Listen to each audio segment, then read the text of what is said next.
오늘 아침 주요 뉴스입니다. 푸틴 러시아 대통령이 북한의 무기 공급 가능성을 암시한 데 대해 우리 정부가 강한 경고 메시지를 보냈습니다.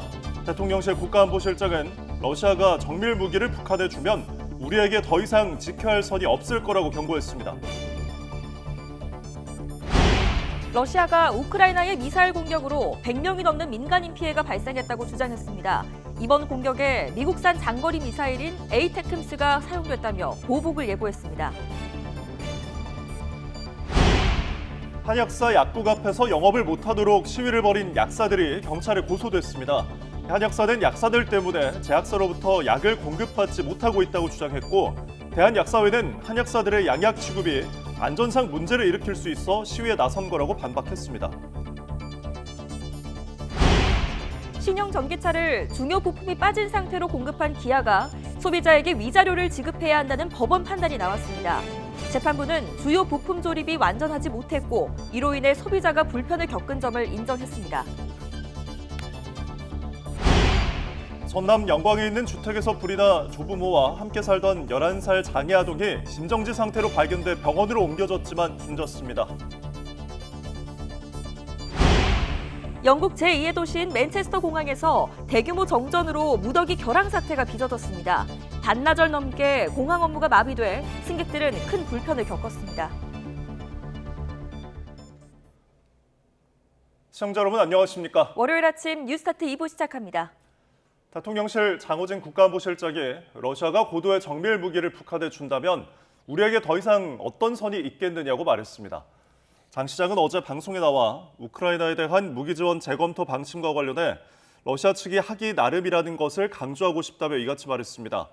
러시아가 북한에 첨단 무기를 제공할 경우 우리 정부도 제한 없이 우크라이나에 무기를 지원할 수 있다는 의미로 풀이됩니다.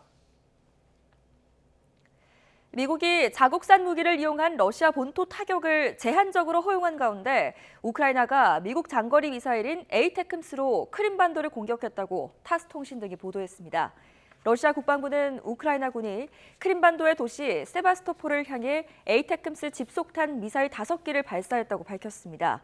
이 공격으로 어린이 3명을 포함해 5명이 숨지고 120여 명이 다쳤다는 주장도 나왔습니다.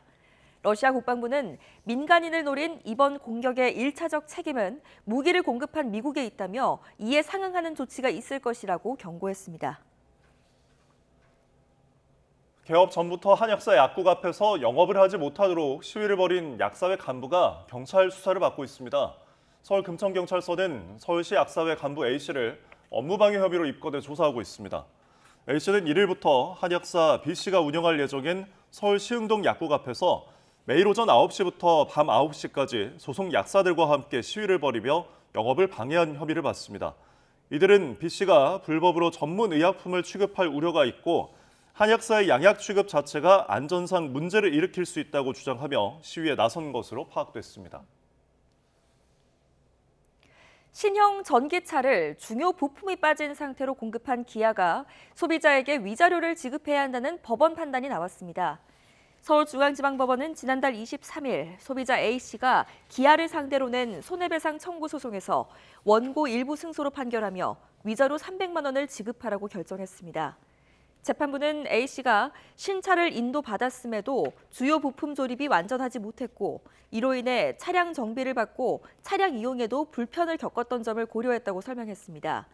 다만 이러한 배터리팩 볼트 누락이 차량 자체나 차량 가치의 감소를 가져오는 하자로는 판단되지 않는다며 차량 가치 하락에 따른 손해는 인정하지 않았습니다. 어젯밤 8시 반쯤 전남 영광군 홍록교에 있는 1층짜리 주택에서 불이 나 40분 만에 불이 꺼졌습니다. 이 장애가 있는 11살 남자아이가 심정지 상태로 발견돼 병원으로 옮겨졌지만 숨졌고 80대 할아버지와 할머니는 어깨에 화상을 입었습니다. 경찰과 소방당국은 정확한 화재 원인을 조사하고 있습니다. 영국 맨체스터 국제공항에서 대규모 정전이 발생해 항공편이 무더기 결항하거나 지연됐습니다. 공항 측은 이날 SNS를 통해 통보가 있을 때까지 제1, 2터미널 모든 항공편 출발이 취소된다고 알렸습니다. 정전 원인은 아직 밝혀지지 않고 있습니다. 공항 측은 1, 2터미널에서 이륙 예정인 항공편 예약 승객에게 공항에 가지 말고 예약 항공사에 먼저 문의하라고 권고했습니다. 또 제3터미널은 항공기가 예정대로 출발하지만 일부 지연되거나 정전 영향으로 수화물이 제대로 실리지 않았을 수 있다며 관련 항공사 등과 협력해 빨리 문제가 해결되도록 하겠다고 공지했습니다.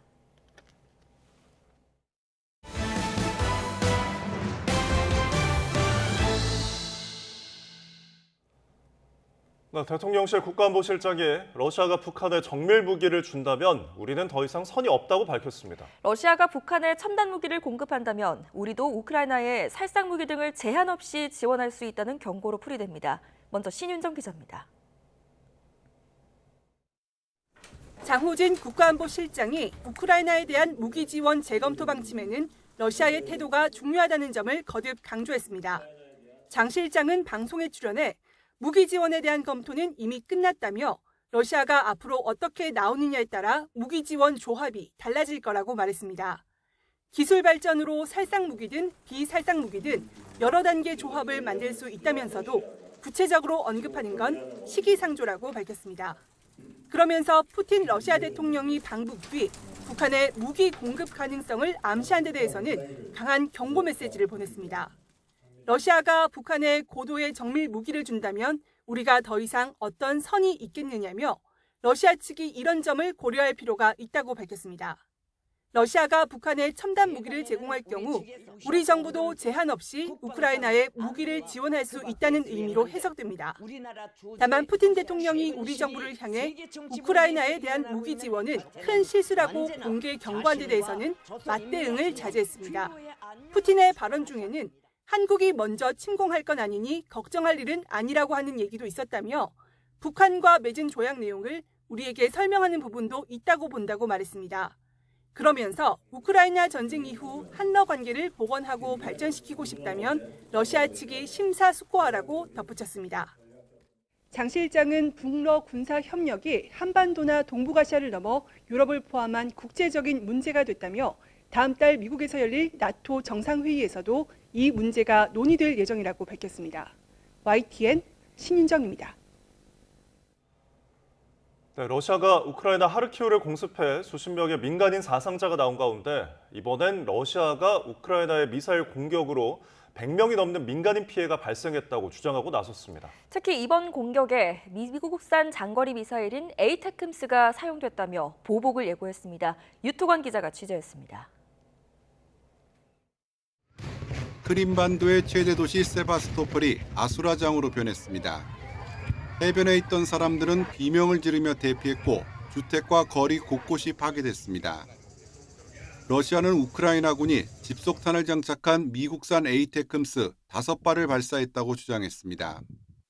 이 가운데 4기는 격추됐지만 나머지 1기가 공중에서 폭발하면서 파편이 떨어져 어린이를 포함해 최소한 5명이 숨지고 120여 명이 다쳤다고 발표했습니다. 집속탄은 하나의 폭탄 속에 수백 개의 새끼 폭탄을 담고 있는 대량 살상 무기입니다. 러시아는 목표물 입력을 포함한 에이테크임스의 운영은 미국 측이 맡고 있다며 민간인 피해의 1차적 책임은 미국에 있다고 비난했습니다. Мы будем добиваться и реакции, мы будем делать все для того, чтобы международное сообщество было оповещено об очередных преступлениях киевского режима. 이런 러시아의 주장이 사실인지는 확인되지 않았습니다. 미국은 지난 2월 우크라이나의 집요한 요구에 따라 사거리가 300km인 신형 에이테크임스 지대지 미사일을 우크라이나에 제공했습니다. 다만 러시아 본토 공격엔 사용하지 말라는 단서를 달았습니다. 지난 2014년 러시아가 강제 병합한 크림반도는 러시아 본토로 분류되지 않아 우크라이나군은 그동안 에이테크임스를 이용해 군사시설을 집중적으로 공격해왔습니다. 크림반도의 영상이 공개되기 전 러시아군은 우크라이나 하르키우에 유도 폭탄을 무차별로 투하해 수십 명의 민간인 사상자가 나왔습니다. YTN 유튜버입니다.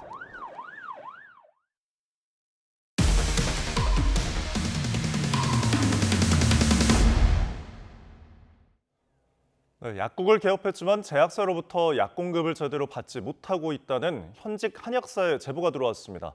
대한약사회 측의 압박 때문이라는 게 이 한약사의 주장인데 약국 앞에 선 약사들의 시위도 매일같이 벌어지고 있습니다. 고소장이 접수되면서 경찰도 수사에 착수했습니다. 신계희 기자의 단독 보도입니다. 얼마 전 서울 금천구의 약국을 개업한 한약사 A씨. 문을 열기 전부터 난관에 부딪혔습니다. 국내 유명 제약사들로부터 약 공급을 받지 못하게 된 겁니다. 계속 약사에서 얘기 나오고 막 압박을 하니까 저도 거래하고 싶습니다. 안 되면은 저는 한약사라서 안 되는 거죠.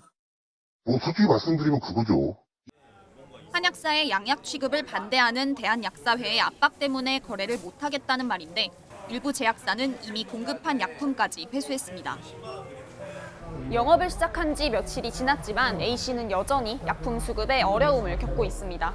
큰 제약사들이 발주를 받아주지 않으면서 매대에는 이렇게 다른 영양제들을 임시로 채워둔 상황입니다. 엎친 데 덮친 격으로 A씨 약국 앞에선 약사들이 매일 시위를 벌이고 있습니다. 같은 금천구 약사회는 물론 서울시 약사회 소속 약사들이 릴레이로 참여해 사실상 영업 반대를 외치고 있는 겁니다. 지나가는 시민들에게 한약사는 자격 미달이라는 취지의 전단도 뿌려집니다. 현행법상 한약사에게도 약국 개설권은 있습니다. 일반 의약품을 판매할 수 있고 약사를 고용하면 그 약사를 통해 전문의약품 처방 조제도 가능합니다. 대한약사회는 제약사들의 부당한 압력을 넣은 적은 없다면서 한약사들이 양약을 무분별하게 취급할 우려가 있어 시위한 거라고 반박합니다. 자체 판단으로 공급을 안 하는 것으로 알고 있습니다. 원래 면허 범위가 한약 및 한약 제제이기 때문에 그 외의 의약품을 취급했을 때 상호작용 등으로 발생하는 문제를 한약사 분께서 어떻게 감당을 하실지를. A씨는 불법적으로 약을 판매하려 한 적이 없다며 답답함을 호소합니다. 아직 오픈하기 전부터 이제 남매를 하고 있다 이렇게 민원도 많이 넣으셨는데 공무원분께서도 말씀하셨어요. 오픈하기도 전에 어떻게 남매 민원이 들어오고 전문약을 판매하고 있다 이런 민원이 많이 들어오냐고. A씨는 약국 앞에서 시위를 벌인 약사들을 업무 방해 혐의로 경찰에 고소했습니다. YTN 신계입니다. 2년 전 저희 YTN이 기아의 신형 전기차가 중요 부품이 빠진 상태로 공급됐다는 사실 전해드렸었는데요. 최근 법원이 기아의 위자료를 지급하도록 판결한 사실이 확인됐습니다. 소비자의 불편을 인정하면서도 이 법원은 차량 자체의 하자는 아니라고 판단해서 숙제를 남겼습니다. 김철희 기자가 단독 보도합니다. 지난 2022년 기아의 신형 전기차 EV6가 핵심 부품인 배터리팩을 고정하는 볼트 없이 고객에게 인도된 사실이 YTN 보도를 통해 처음 알려졌습니다. 고정 안 된 배터리팩이 운행 중 움직이면서 냉각수까지 샌 거로 드러났는데 기아의 미진한 대처도 논란이 됐습니다. 자기네들은 그런 거 전혀 해줄 수 없다. 아무것도 해줄 수 없다. 결국 기아는 차량 생산 과정에서 조립 불량이 발생해 고객 불편을 끼쳐 죄송하다며 고개를 숙였고 차량을 구매한 A씨는 손해배상 소송을 제기하며 법정에서 다툼을 이어갔습니다. 그리고 지난달 법원은 기아가 A씨에게 위자료 300만 원을 지급해야 한다며 2년 만에 A씨 손을 들어줬습니다. A씨가 넘겨받은 새 차의 주요 부품 조립이 완전하지 못했고 이로 인해 차량 정비를 받는 등 차량 이용에 불편을 겪었다는 점을 인정한 겁니다. 다만 재판부는 이러한 문제가 차량 자체의 하자나 차량 가치 감소를 가져오는 하자는 아니라며 나머지 손해는 인정하지 않았습니다. A씨가 이러한 조립 불량이 안전운전에까지 영향을 주는 차량 결함이라는 걸 충분히 증명하진 못했다는 취지입니다. 전문가들은 자동차 관련 소비자 보호가 취약한 우리나라에서는 이례적인 승소라면서도 여전히 결함 입증 책임을 소비자에게 돌리는 등 한계를 보여줬다고 지적합니다. 실질적으로 소송을 통해서 보상을 받는 경우가 많지는 않습니다. 입증 책임도 운전자가 지고 있다는 거, 또 근본적인 법의 바탕은 변하지 않았다는 거. 실제 현행법은 자동차 결함이 의심되는 사고가 발생하면 증명 책임을 차량을 만든 제조사가 아닌 소비자에게 지우고 있습니다. 이를 개선하기 위해 지난 국회에서 입증 책임을 제조사에 돌리는 이른바 도연이법이 발의되기도 했지만 국회 문턱을 넘진 못했습니다. YTN 김철입니다. 어젯밤 전남 영광에 있는 주택에서 불이 나 조부모와 함께 살던 장애 아동이 숨졌습니다. 대전에서는 택시를 들이받은 승용차가 보행로까지 침범하는 아찔한 사고가 발생했는데요. 사건 사고 소식 정현우 기자가 정리했습니다. 세간살이는 잿더미가 되고 엉망진창이 된 집안. 밖에선 소방대원들이 급하게 심폐소생술을 시도합니다. 전남 영광에 있는 1층짜리 주택에서 불이 난 건 어젯밤 8시 반쯤.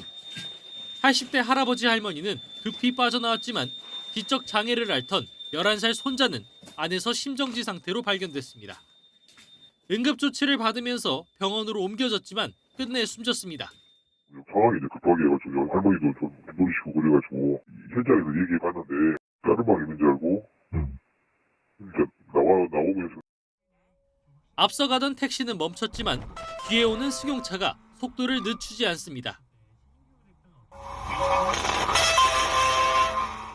충돌 뒤에도 멈추기는커녕 앞차를 힘으로 밀어내고 더 달립니다. 결국 보행로를 침범하고 버스 표지판까지 들이받고서야 멈췄습니다. 대전 괴정동에서 60대 운전자가 몰던 승용차가 연달아 사고를 냈는데 마침 인도엔 사람이 없어 보행자가 다치진 않았습니다. 그 인명사고가 안 나왔기 다행이지 그 운전 실수인가 도대체 나는 알 수가 없어. 그러니까 막 어지럽고 그렇더라고. 그냥 저렇게 누워있어 건물 사이로 연기가 희뿌옇게 뿜어져 나옵니다. 새벽 0시 40분쯤엔 서울 종로구 3층짜리 창고 건물에서 불이 났습니다. 다친 사람은 없었고 소방은 정확한 화재 원인을 조사하고 있습니다. YTN 정현우입니다. 오늘의 경제 일정입니다. 안덕근 산업통상자원부 장관이 한미일 산업장관회의 참석차 오늘 미국 워싱턴 DC를 방문합니다. 이번이 첫 회의로 역내 경제 안보와 산업협력 강화 방안 등을 논의할 예정입니다. 정부와 삼성전자가 중소중견기업의 발전을 위해 기술 무료 나눔에 나섭니다. 정부는 지난 2013년부터 대기업과 공공기관이 보유한 기술을 무상으로 이전해주는 사업을 벌이고 있습니다. 대한상공회의소가 올해 하반기 업종별로 맑고 흐림을 예보하는 산업 비상도를 발표합니다. 상반기에는 업종별로 희비가 엇갈렸는데 하반기에는 어떤 업종에 해가 뜰지 주목됩니다. 한국조세재정연구원이 밸류업 세제지원 공청회를 개최합니다. 정부가 세법 개정안을 마련하고 있는 가운데 국책연구원이 제안할 상속세와 법인세, 소득세제 개편안에 관심이 쏠립니다. 영국 제2의 도시인 맨체스터 공항에서 대규모 정전으로 무더기 결항 사태가 빚어졌습니다. 지금은 항공기 운항이 재개됐지만 반나절 넘게 공항 업무가 마비돼서 승객들은 큰 불편을 겪어야 했습니다. 이경화 기자의 보도입니다. 요란한 사이렌 소리, 희미한 불빛 속에 수많은 사람들이 어쩔 줄 모르고 서 있습니다. 영국 제2의 도시 맨체스터 공항에서 대규모 정전이 발생했습니다. 이 때문에 항공편 체크인부터 짐을 보내고 찾는 작업, 출입국 수속 등이 모두 큰 차질을 빚었습니다. 사실상 공항 업무가 마비된 겁니다. Bags everywhere. There's absolutely thousands. You can't get a seat. And we're now getting asked to leave the airport now. You know, surely they have a duty of care for us, but we're now stranded. 이번 정전 사태로 하루 항공 운항 편수의 20%인 100편 이상이 결항됐습니다. 이용객들은 공항 곳곳에 모여 새 출발 시간이 나오길 기다리거나 기차 등 다른 교통편으로 발길을 돌려야 했습니다. We've been advised this morning not to travel to Manchester Airport, but we thought we'd transit as our flight's not until 6:30 tea time. 현지 시간으로 일요일 오전 시작돼 반나절 이상 이어진 정전 사태는 저녁 무렵에야 수습됐습니다. 항공편 운항은 현재 정상화됐지만 무더기 결항 파장은 주 초까지 이어질 전망입니다. We were due to have 90,000 passengers flying in and out of this airport today. And when Terminal 1 and Terminal 2 can't depart passengers for an entire morning, there's going to be an impact. And I'm really sorry that that's happened. 영국에서는 지난달에도 히드로와 맨체스터 등 주요 공항 전자여권 인식 시스템이 중단돼 출입국 수속이 크게 지연되는 소동이 벌어졌습니다. YTN 이경아입니다. 네덜란드 암스테르담 스히폴 국제공항에서 이륙한 KLM의 보잉 777 항공기가 안전상의 이유로 이륙 40분 만에 회항했다고 외신들이 보도했습니다. 현지 ANP 통신 등은 네덜란드 항공교통관제소를 인용해 현지 시간으로 23일 낮 암스테르담에서 이륙해 브라질 리우데자네이루로 향하던 KL0705편 항공기에서 기술적 결함이 보고됐다고 전했습니다. 항공기는 예방 차원에서 착륙을 요청했고 벨기에 상공에서 암스테르담으로 되돌아왔습니다. 네, 오늘은 곳곳에 산발적으로 비가 내리겠고 일부 지역에는 황사비 가능성이 있겠습니다. 흐리고 비가 내리면서 기온은 어제보다 내려가겠는데요. 자세한 날씨 알아보겠습니다. 신미림 캐스터. 네, 기상센터입니다. 네, 어젯밤 곳곳에 요란한 비가 내렸는데 오늘은 어떻습니까?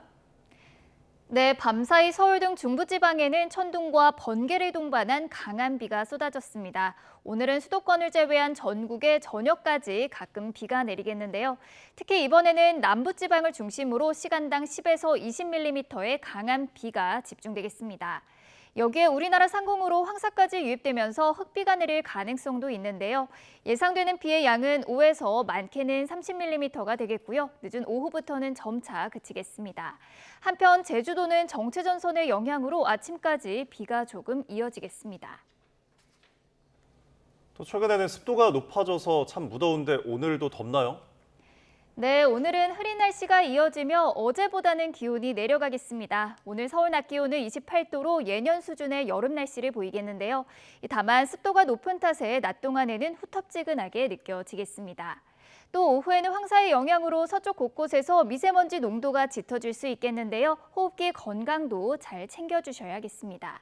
자세한 지역별 기온부터 살펴보면 현재 서울 기온은 22.8도, 대전은 23.7도, 대구는 21.9도로 출발하고 있습니다. 오늘 낮 기온은 어제보다 1도에서 4도가량이 낮겠지만 영남 지방은 30도 안팎까지 올라 덥겠는데요. 오늘 서울 낮 기온은 28도, 대전은 29도, 대구는 31도까지 크게 오르겠습니다. 네, 마지막으로 이번 주 날씨도 전해주시죠. 네, 오늘 비가 그친 뒤 오후부터는 찬 공기가 밀려오겠고요. 내일 아침 기온은 오늘보다 2도에서 5도가량이 내려가겠습니다.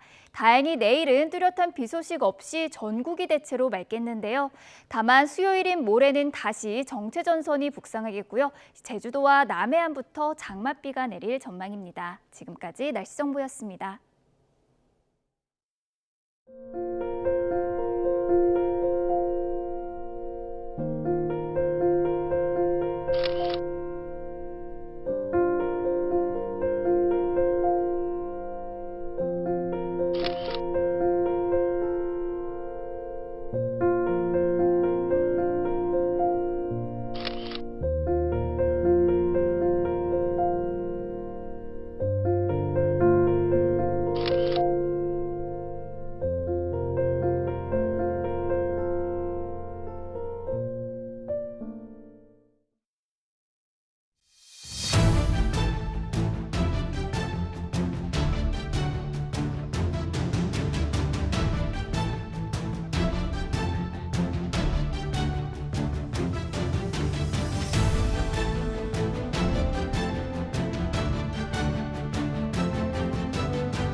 국민의힘 한동훈 전 비상대책위원장이 다음 달 당대표 경선 출마를 공식 선언하면서 최상병 특검법에 사실상 찬성한다는 입장을 내놨습니다. 진실규명을 위한 특검은 국민의힘이 나서서 추진해야 한다는 건데 직접 들어보시죠.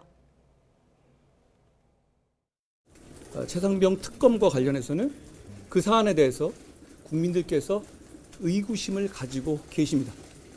그 의구심을 저는 풀어드려야 한다고 생각합니다. 국민들의 의구심을 풀어드릴 만한 여러 번의 기회를 아쉽게도 실기했다고 생각합니다. 과거 우리 유전 특검이나 MB 특검 같은 경우에 대법원장이 특검을 정했던 전례가 있습니다. 저는 이런 특수한 사안에서는 그 방안을 검토해 볼 수 있다고 생각합니다. 더불어민주당은 국민의힘 한동훈 전 비상대책위원장이 제3자가 특검 추천권을 갖는 새로운 최상병 특검을 추진하겠다고 밝힌 것을 두고 야당의 특검 법안을 조건 없이 수용해야 한다고 요구했습니다. 한민수 대변인은 국회 브리핑에서 한 전 위원장의 특검 추진 발언은 이전보다 진전된 자세라면서도 시간 끌기가 아니라면 야당안을 받아들이라고 말했습니다. 또 나경원 의원과 원희룡 전 국토교통부 장관 등 다른 당권 주자도 함께 용산의 국정기조 전환을 요구하고 최상병 특검뿐 아니라 김건희 여사 특검도 조건 없이 수용할 것을 촉구했습니다.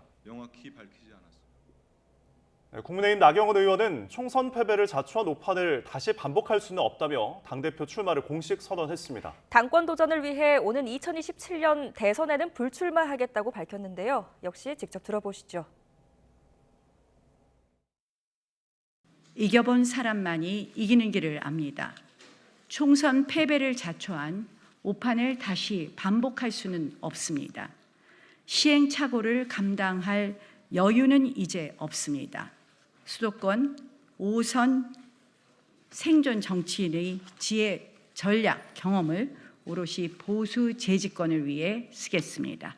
지금 당이 너무 어렵고 당은 정말 절체절명의 위기라고 생각을 합니다.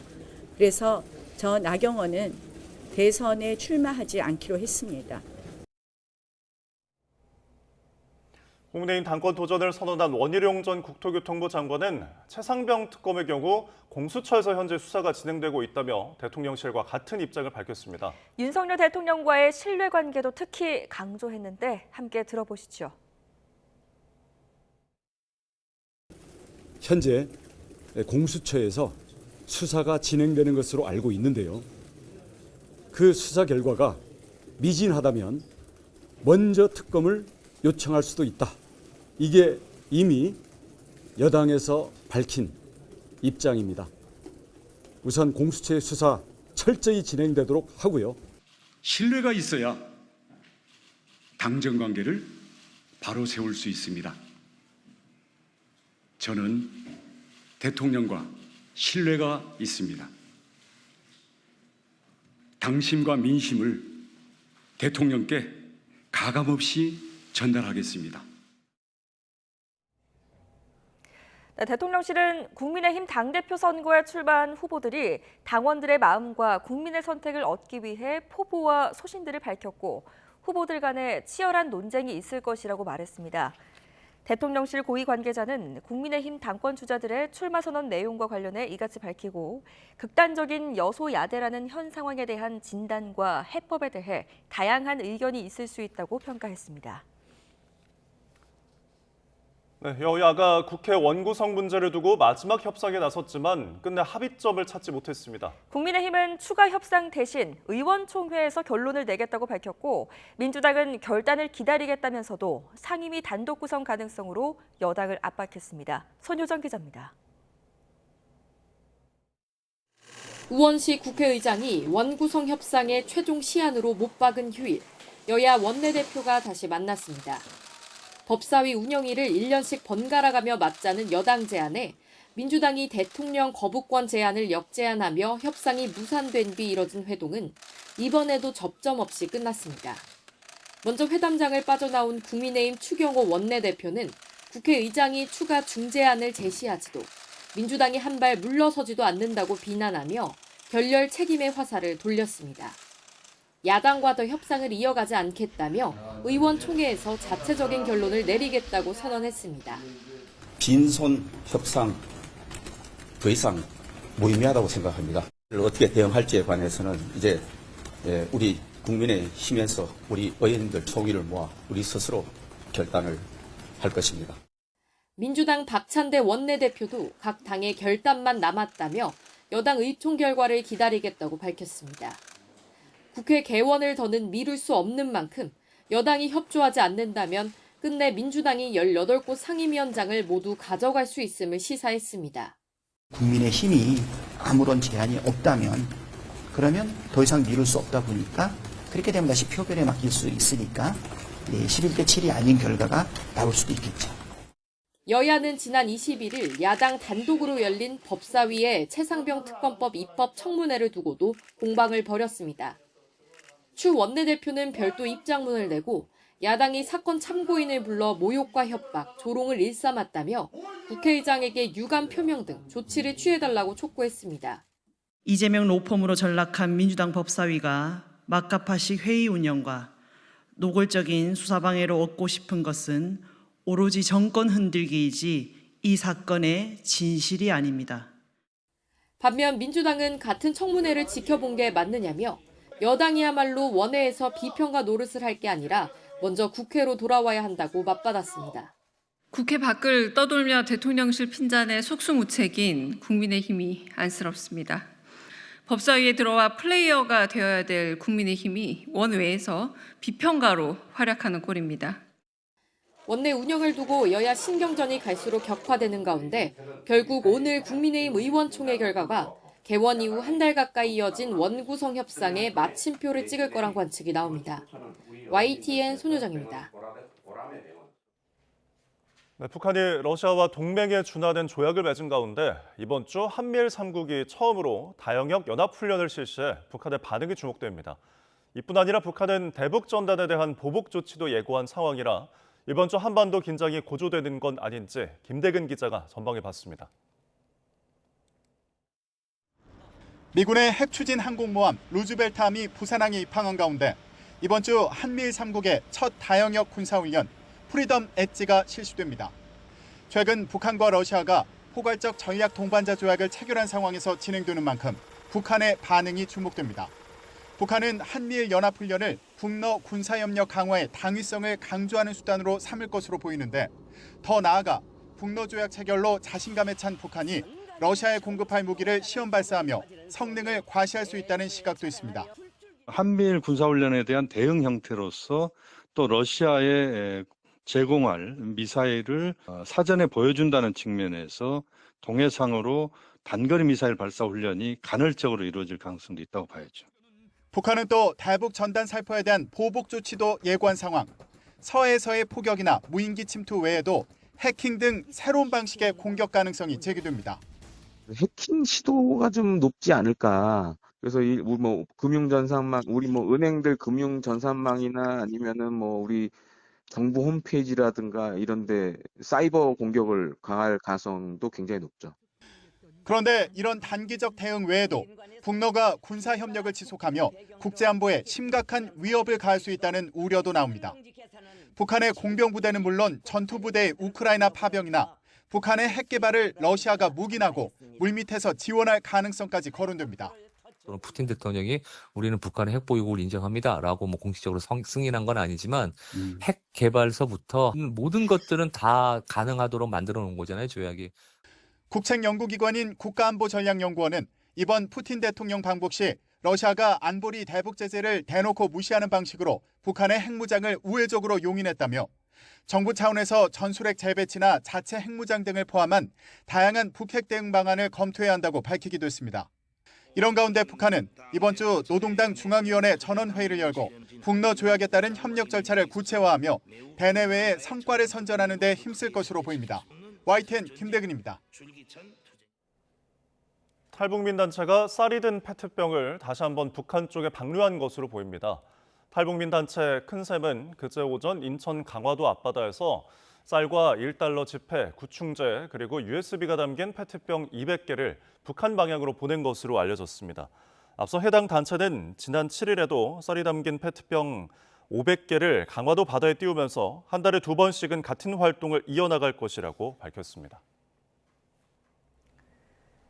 러시아가 우크라이나 제2의 도시 하르키우에 유도폭탄을 투하해 수십 명의 사상자가 발생했습니다.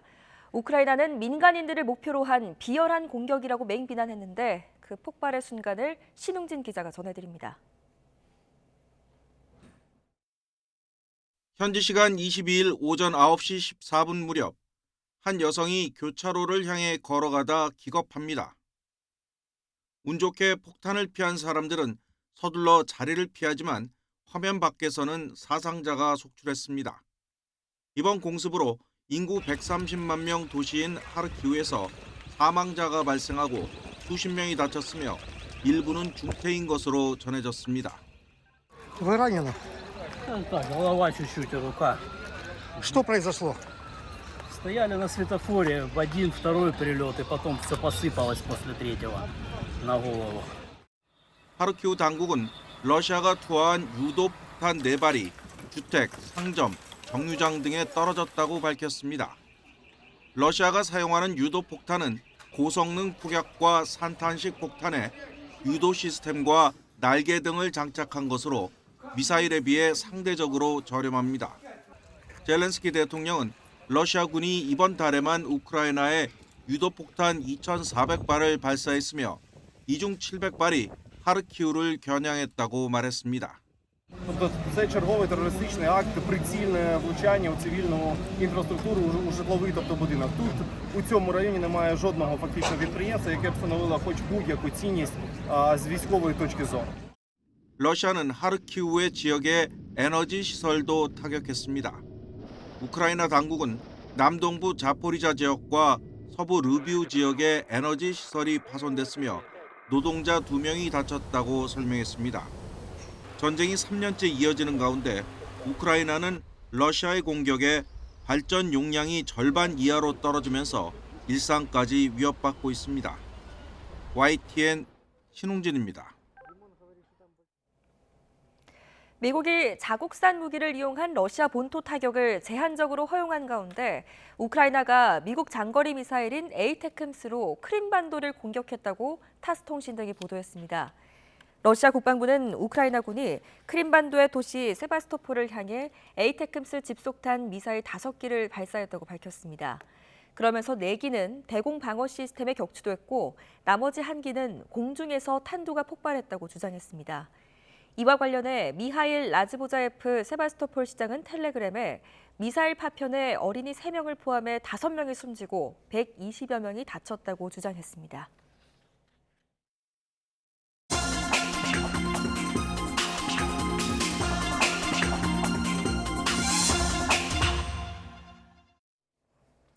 오늘의 글로벌 픽입니다. 남중국해와 타이완 등에서 영유권 주장을 관철하려는 중국 해경의 공세가 거세지고 있습니다. 미국과 그 동맹국들의 군사 대응 빌미를 주지 않으면서도 정치적 목적을 달성하기 위한 회색지대 전술로 풀이됩니다. 베이징 강정규 특파원입니다. 필리핀 해군 쾌속종에 따라붙어 도끼와 칼을 휘두르는 요원들, 다름 아닌 중국 해경입니다. 필리핀 해군이 자국 영해를 불법 점거하려 한다며 보급선을 추적해 증거 영상을 수집하기도 합니다. 남중국해를 침범하면 체포하겠다고 공언한 뒤 중국 해경의 이른바 법집행은 더 공격적이 됐습니다. 非方的行径严重侵犯中国主权，中方绝不接受，将依法依规予以坚决应对。 미국 싱크탱크 전략문제연구소는 타이완에서도 중국이 해경만으로 심각한 타격을 줄 수 있다고 봤습니다. 무력 충돌로 번지기 쉬운 군사 봉쇄 대신 해상 검문과 단속 강화를 통해 격리시키는 회색지대 전술입니다. 중국 사법당국은 타이완 독립분열 세력을 최대 사형에 처할 수 있다고 으름장을 놓기도 했습니다. 可以对在境外的被告人依法提起公诉，不管其身在何处，都难逃国家法律的惩处。 앞서 시진핑 주석은 미국이 타이완 침공을 유도하고 있다며 미끼를 물지 않을 것이라고 말했다는 외신 보도도 나왔습니다. 지난해 4월 EU 집행위원장을 만났을 때 나온 얘기라는데 최근 해경 역할 강화와 맞물리는 대목입니다. 실제 중국 해경은 군함 22척을 개조해 편대를 보강한 데 이어 전함에 버금가는 새 함정을 건조 중인 정황이 포착되기도 했습니다. 미국을 비롯한 동맹국들의 군사 대응 명분을 주지 않으면서도 영유권 관철이란 목표를 달성하려는 중국 해경의 공세는 갈수록 거세질 전망입니다. 베이징에서 YTN 강정규입니다. 러시아 서남부 다게스탄 자치공화국에서 총기 난사 사건이 잇따라 발생해 경찰관 등 9명이 숨졌습니다. 현재 시각으로 어제 오후 다게스탄 데르벤트의 유대교 회당과 정교회 성당에 괴한들이 침입해 총기를 난사했습니다. 또 다게스탄 수도 마하치칼라에선 괴한들이 경찰서를 습격해 총격전을 벌였습니다. 다게스탄 당국은 2건의 총기 난사로 경찰관 7명과 정교회 신부 1명 등 9명이 숨졌고 25명이 다쳤다고 밝혔습니다. 미국에서 전기차 테슬라가 갑자기 방전되면서 폭염 속에 20개월 된 아기가 차 안에 갇히는 사고가 났습니다. CNN은 현지 시간 20일 미국 애리조나주에서 손녀를 동물원에 데려가기 위해 차량에 태웠다가 방전으로 차 문이 열리지 않아 아기가 차량에 갇혔다 구조된 사건을 보도했는데요. CNN은 손녀를 뒷좌석 카시트에 앉힌 뒤 운전석으로 이동해 문을 열려고 했지만 방전으로 차 문이 열리지 않아 911에 신고했다는 차량 주인의 인터뷰를 내보냈습니다. 섭씨 40도 안팎의 폭염 속에 차량에 갇힌 아기는 출동한 구조대가 유리창을 깬 뒤에야 차에서 나올 수 있었습니다. 최고 기온 50도가 넘는 폭염 속에서 치러진 이슬람 성지 순례 하지 기간에 온열 질환으로 숨진 사람이 1,300명을 넘어섰다는 공식 집계가 나왔습니다. 파하드 알잘라젤 사우디아라비아 보건부 장관은 국영TV에 출연해 올해 하지 기간에 1,301명이 숨진 것으로 집계됐다고 밝혔습니다. 이는 지난해 사망자 200여 명의 6배가 넘는 규모입니다. 지난주 금요일부터 중국 중남부 지역에 쏟아진 폭우로 심각한 인명피해가 발생한 가운데 어제 새벽 후난성에서 산사태가 일어나 5명이 목숨을 잃었습니다. CCTV는 어제 새벽 4시쯤 후난성 신환형의 한 마을에서 산사태가 일어나 5명이 숨지고 3명이 실종됐다고 보도했습니다. 또 인근 우창시에선 홍수로 15,000명의 이재민이 발생한 가운데 1명이 숨진 것으로 전해졌습니다. 동부 안후이성 일대에도 그제부터 많은 비가 내려 7,000명 이상이 대피한 가운데 산사태 적색 경보가 내려졌습니다. 이탈리아의 한 농장에서 발생한 비인도적인 이주 노동자 사망 사건에 항의하는 대규모 시위가 열렸습니다. 이탈리아 중부 라티나에서는 노동조합과 정당 관계자 등 수천 명이 모여 팔이 잘린 상태에서 방치돼 숨진 인도인 노동자를 추모하고 노동 여건의 개선을 요구했습니다. 앞서 라티나의 한 농장에서 일하던 30대 인도인 노동자는 포장기계에 팔이 잘리는 사고를 당했지만 해당 농장주의 아들은 이 노동자를 병원에 데려가지 않고 화물차에 실어 집 근처에 버리고 사라졌습니다. 다친 노동자의 아내의 신고로 구조대가 1시간 반쯤 뒤에 도착해 헬기로 이송했지만 이 노동자는 결국 숨졌습니다. 이스라엘과의 전면전 가능성이 커진 헤즈볼라가 레바논 수도 베이루트의 국제공항에 이란산 무기를 대거 보관하고 있다고 영국 텔레그래프가 보도했습니다. 익명의 내부 고발자는 텔레그래프와의 인터뷰에서 라피크 하리리 국제공항에 이란산 로켓과 부르칸 단거리 탄도미사일, 최대 사거리 320km의 M600 미사일 등이 보관돼 있다고 밝혔습니다. 또 사이클로나이트로 불리는 폭발성 화학물질도 있다고 전해졌습니다. 지금까지 글로벌 PD였습니다. 의대 증원에 반대하는 전공의들이 집단 사직서를 내고 병원을 나간 지 넉 달이 지났습니다. 정부는 물론 의사협회와도 손을 잡지 않는 모습인데요. 이번 주 의협의 대규모 집단 휴진이 다시 예고된 상황에서 정부는 조만간 전공의 사직 상황을 중간 점검할 예정입니다. 김주영 기자입니다. 지난 2월 의대 정원 확대에 반대하며 병원을 떠난 전공의들. 전체 13,000여 명 가운데 92%가 여전히 돌아오지 않고 있습니다. 정부가 근로조건 개선을 약속하고 각종 행정명령을 철회했지만 큰 효과가 없는 겁니다. 복귀하는 전공의를 관대하게 포용하는 것이 진료 공백을 최소화하여 우리 사회의 공익이 더 부합한다는 판단하에 국민들의 비판을 감수하고 정책적 결단을 내린 것입니다. 전공의들은 정부가 취소하지 않고 철회만 한 행정명령을 이용해 언제든 전공의에게 법적 불이익을 줄 수 있다고 의심합니다. 여기에 올해 수련 기간이 부족해 전문의 시험도 사실상 어려워진 만큼 복귀에도 특별한 이익이 없는 겁니다. 전공의들은 대한의사협회와도 한뜻으로 뭉치지 않고 있습니다. 최근 박단 대한전공의협의회 비상대책위원장은 의협회장에 대한 유감을 표시하면서 범의료계 대책위원회에도 참여하지 않고 있습니다. 하나의 창구를 만들지 못하는 건데 지난 2020년 의대생으로 의정 갈등을 겪은 전공의들의 경험도 영향을 줬다는 분석입니다. 당시 최대집 전 의협회장은 정치권과 전격 합의를 하는 과정에서 전공의의 뜻을 반영하지 않아 갈등을 빚기도 했습니다. 대한전공의협의회 전 관계자는 합의 이후 전공의들과 의대생들이 요구했던 시스템의 변화 없이 복귀해야 했고 상처도 많이 받았다고 전했습니다. 일단 복지부는 이르면 이번 주 수련병원을 상대로 전공의 사직 상황을 중간 점검할 예정입니다. 서울대병원이 휴진을 멈추고 범의료계 특위가 구성되는 등 대화 분위기가 만들어지고 있어 대응책을 가다듬는 계기가 될 수도 있는 겁니다. 또 의협의 무기한 휴진도 이번 주 예고된 만큼 전공의 문제 해결 여부가 향후 의정 갈등의 양상을 가를 전망입니다. YTN 김주영입니다. 서울 신촌 대학가 일대에서 대규모 전세 사기를 당한 피해자들이 정부의 대책 마련을 촉구했습니다. 전세 사기 피해자 대책위원회는 어제 기자회견을 열고 신촌 구로 일대 건물을 소유한 임대인 최모 씨로부터 전세 사기 피해를 본 세입자들이 90여 명에 달하며 피해액은 100억 원대에 이른다고 주장했습니다.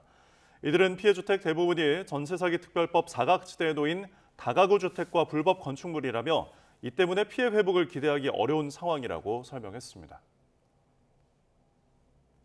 세입자의 전세 보증금을 상습적으로 돌려주지 않은 악성 임대인 126명의 명단이 공개됐습니다.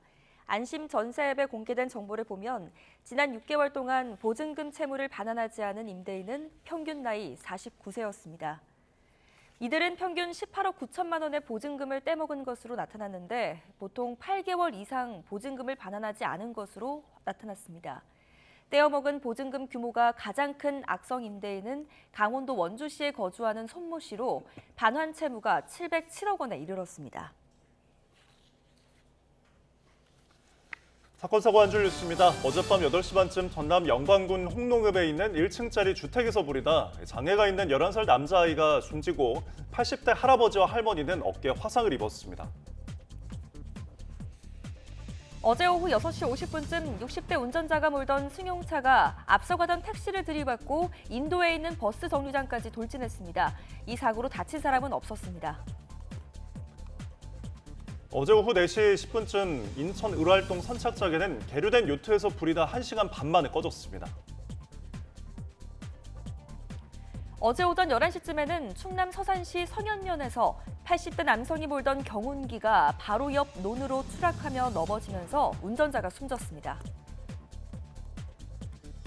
어제 새벽 3시 20분쯤 대전 유성구의 한 다세대 주택에서 20대 남성 A씨와 50대 아버지 B씨가 흉기에 찔린 채 발견돼 병원으로 옮겨졌지만 숨졌습니다. 경찰은 A씨가 흉기를 휘둘러 아버지를 숨지게 한 뒤 자해한 것으로 보고 부검을 통해 사인을 밝힐 예정입니다. 음주운전으로 2차례 처벌받았던 50대 남성이 또 술을 마시고 운전하다가 사고를 내고 도망간 혐의로 재판에 넘겨져 징역 1년 2개월의 실형을 선고받고 법정 구속됐습니다. 이미 2차례 음주운전 처벌 전력이 있는 이 남성은 지인에게 부탁해 운전자 바꿔치기도 한 것으로 조사됐습니다. 오전때 다단계 사기를 벌인 조이팔 일당의 피해자들이 국가를 상대로 손해배상 소송을 제기했지만 항소심에서도 졌습니다. 재판부는 해경이 법령상 의무를 위반해 조이팔의 미락을 검거하지 못했다거나 이 때문에 A씨 등이 손해를 봤다고 인정하기 어렵다고 판단했습니다. 대전 지역 2차 병원인 대전선병원에서 해킹 공격으로 고객 개인정보가 유출됐습니다. 유출된 개인정보는 홈페이지 회원의 아이디와 비밀번호, 전화번호 등으로 재단 측은 다른 목적으로 사용되거나 추가 피해로 이어진 사례는 아직 확인되지 않았다고 설명했습니다. 네, 앞으로 112 신고를 받고 출동한 경찰관이 위급한 상황으로 판단하면 건물에 강제 진입하거나 피난 명령을 내리는 등 적극적인 조치가 가능해집니다. 해외에 파견돼 일하다 숨졌더라도 현지 법인의 지시를 받고 일했다면 업무상 재해로 볼 수 없다는 1심 판결이 나왔습니다. 재판부는 A씨가 중국 현지 법인과 근로계약을 맺고 급여를 지급받았다며 한국 본사의 지휘에 따라 근무했다고 보기 어렵다고 밝혔습니다. 지금까지 한줄 뉴스였습니다. 최근 경찰이 적발한 대학 교수들이 연루된 음대 입시 비리는 우리 대학 입시 근간인 공정성을 흔든 사건이었습니다. 실기 평가가 당락을 좌우하는 예체능 입시에서 이런 부정이 발붙이지 못하도록 비리에 연루된 교수를 파면하고 학생은 입학을 취소할 수 있게 법령과 학칙이 강화됩니다. 이문석 기자입니다. 현직 대학 교수 13명이 음악대학 입시 비리 혐의로 최근 검찰에 송치됐습니다. 브로커를 통해 과외 교습을 하고 일부는 실기고사 심사위원이 돼 과외했던 학생에게 높은 점수를 준 거로 조사됐습니다. 이런 입시 비리가 대입 경쟁의 공정성을 흔들지 못하게 교수와 학생, 대학에 대한 처벌이 모두 강화됩니다. 먼저 입시 비리를 범한 교수 등 교직원을 파면할 수 있도록 징계 수위를 높이기로 했습니다. 징계 시효도 현재 3년에서 10년으로 늘릴 계획입니다. 응시 학생을 가르쳤거나 가족 친족으로 엮인 특수한 관계를 숨기면 형사처벌받게 법령을 개정할 방침입니다. 또한 부정 입학한 학생은 입학이 취소되도록 학칙에 명확한 근거를 마련하기로 했습니다. 법령상 학칙으로 정하는 입학 허가 취소 사유에 과외교섭 등 평가자와 부정하게 사전 접촉한 행위를 추가하여 입학 취소 근거를 마련하도록 하겠습니다. 조직적인 입시 비리가 적발된 대학엔 허술한 단속 책임을 더 엄중히 묻기로 했습니다. 각종 사업 배제와 사업비 삭감은 물론이고 첫 적발 때 대학 총 입학 정원의 5%, 두 번째는 10%를 강제로 감축합니다. 가장 객관적이고 공정해야 되는 입시 제도라고 한다면 그런 일이 단 한 건이라도 있지 않도록 모든 수단을 강구하는 게 바람직하다고 생각을 합니다. 교육부는 당장 2025학년도 대입부터 강화된 입시 비리 대응 방안이 적용될 수 있도록 서둘러 법령 개정 등을 추진할 계획입니다.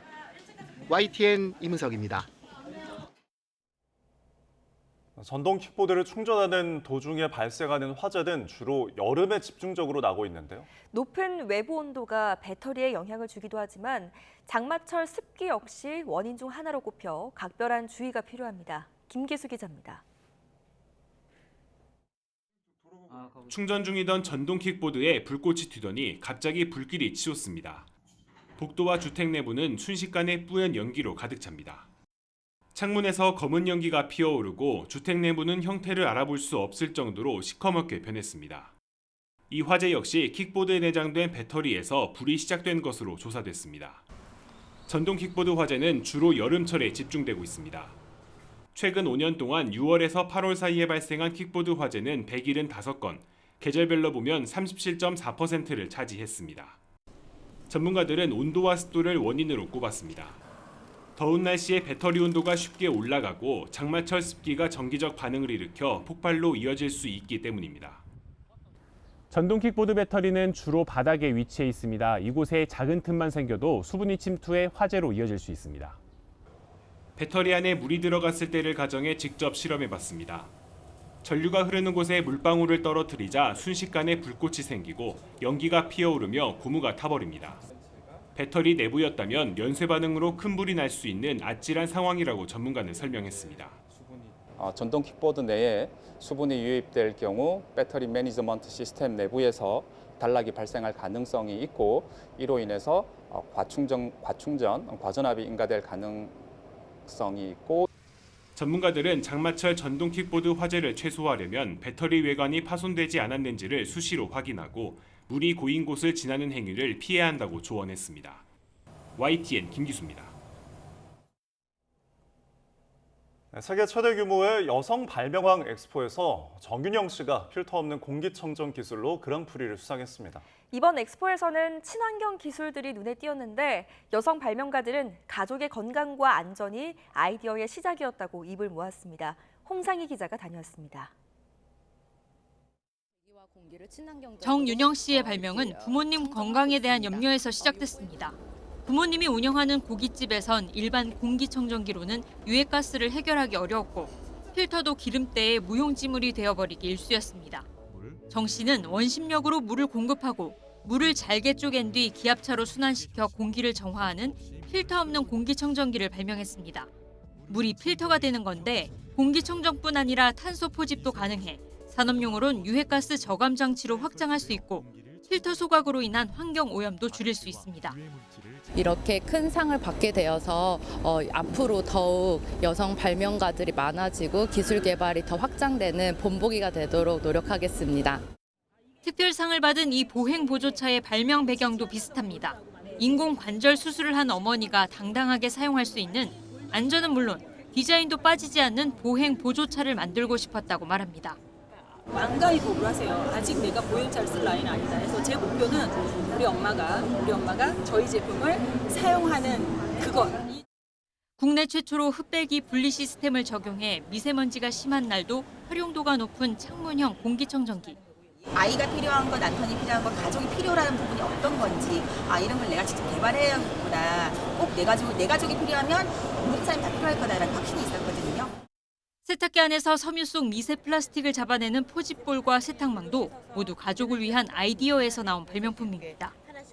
유통 수출 상담회를 통한 판로 개척도 지원합니다. 또한 올해는 특히 미국, 유럽, 일본 등 지식재산 선진 5개국 대표단이 참석할 만큼 세계적으로 주목을 받고 있습니다.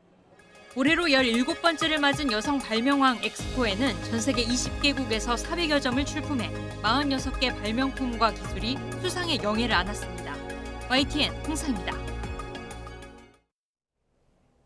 바둑 꿈나무들을 위한 어린이 바둑 축제가 이창호 구단을 비롯한 700여 명이 참석한 가운데 경기도 화성에서 열렸습니다. 어린이 바둑 대회를 통해 두각을 나타낸 뒤 세계 정상에 올랐던 이창호 구단의 대회 개막 선언으로 시작된 바둑 축제는 최강부를 제외한 7개 부문 우승자를 가렸고 최강부는 본선 16강부터 바둑TV 스튜디오에서 진행될 예정입니다. 어린이 바둑대회는 그동안 이창호와 이세돌, 신진서 구단 등 세계 정상급 기사들을 배출하는 등용문 역할을 해왔습니다. 프로축구 울산이 후반 38분 터진 주민규의 결승골에 힘입어 제주를 누르고 프로축구 선두를 하루 만에 되찾았습니다. 울산은 후반 32분 제주의 헤이스에게 페널티킥을 내주고 2대2 동점을 허용했지만 6분 뒤 주민규가 천금 같은 제역전골을 넣으며 승리를 챙겼습니다. 주민규는 전반 추가 시간에도 동점골을 넣는 등 2골 도움 1개를 기록하며 팀의 승리를 견인했고 승점 35점이 된 울산은 포항과 김천을 제치고 다시 선두로 올라섰습니다. 앞선 경기에서 포항은 이호재가 멀티골을 터뜨리며 인천을 제압했습니다. 뉴스타트 3부 잠시 후에 이어집니다.